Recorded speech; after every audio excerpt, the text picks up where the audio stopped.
Hey, this is Dancing Rabbit, and welcome to day 8 of the 31 Days of the Horn God. I'm so glad that you decided to tune in tonight.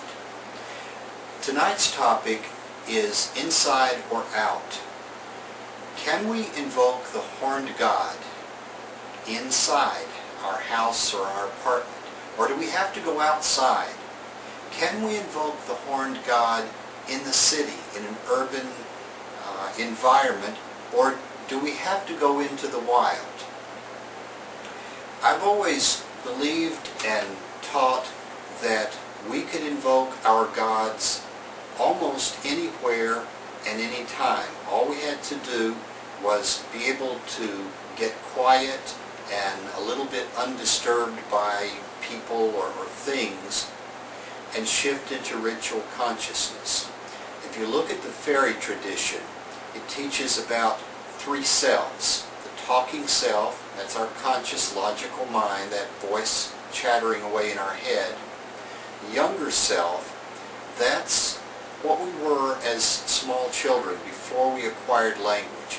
We experienced the world directly through our senses. We saw, we heard, we felt, we tasted, we smelled, but we didn't put words to them, and we didn't think it in this sort of stream of consciousness way that we do now. And then there is higher self. This is the part of the divine within. And I believe that we men have both the divine masculine and the divine feminine within us.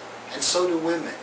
Perhaps most men have more of the divine masculine. Perhaps most women have more of the divine feminine. But then that's not always the case. So we use ritual, drumming, chanting, meditation, dancing. We use all of the colors and the symbols on our altar to help shift us into that ritual consciousness, create sacred space, that space where we're going to meet the sacred, the divine, our gods. In one of the earlier versions of his charge of the God, he says, "Call unto me in the forest wild, and on hilltop bare, and seek me in the darkness bright. Look in the wild places, I am there. Look at the smallest seed pushing up the concrete, I am there. Look into your own heart, I am there." So it was my belief that in the midst of the city, we can find the horned God, because he is there. And this is pretty much what I thought until a couple of weeks ago. I was doing a lot of last-minute researching for these videos, and I came across a web page, which I've since been unable to find, or I put a link here, that the author said positively and categorically that Kronos is a hunting deity, a hunting god, and that he is a god of the wild places, of the forest, and he really cannot be coaxed to come out of the woods into the urban environment. He cannot be invoked. If you invoke him in the city, he just won't show up. And I thought, I hadn't ever thought of it that way, but it does kind of make sense. I mean, would you invoke Poseidon out in the middle of a desert? Would you invoke one of the grain goddesses?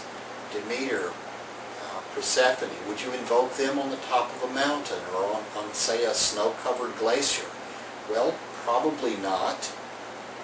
I mean, if I were going to invoke Poseidon, I'd probably go down to the beach. There's one, within a couple of hours drive of where I live. If I were going to invoke one of the grain goddesses, I'd at least put some grain on the altar, if not, maybe go find a grain field somewhere. So it kind of made sense, in a way. But as I've been thinking about it more and more this week, I think that the truth may lie somewhere in between. Yes, we can create sacred space most anywhere. We can cast our circle, we can visualize a circle without actually walking around and casting it, and we can invoke even the horned god. I think that if my tutelary deity were Poseidon, and I happened to be in the middle of the desert, I think I could stop and have a ritual and invoke him. But I don't think his presence would be nearly as powerful as it would be if I were down on the beach with the waves crashing in the background. And I think it's much the same with the horned god. We can invoke him anywhere because he is within us. But we can experience him more fully. It's easier to invoke him. And when we do, we experience him more vividly, more powerfully, if we're in a more natural setting.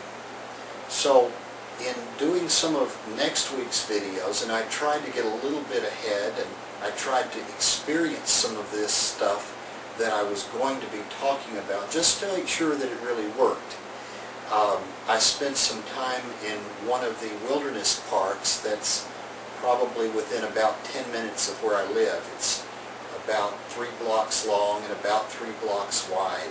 And there's some trails and there's some benches and there's some nature walk type signs, but it's undeveloped, and if you ignore the white noise of the distant interstate traffic, you can imagine yourself deep in the forest. And I have found that it is much easier to invoke the horned god there than in my living room or even the backyard where Feather and I and our group that we work with do most of our work.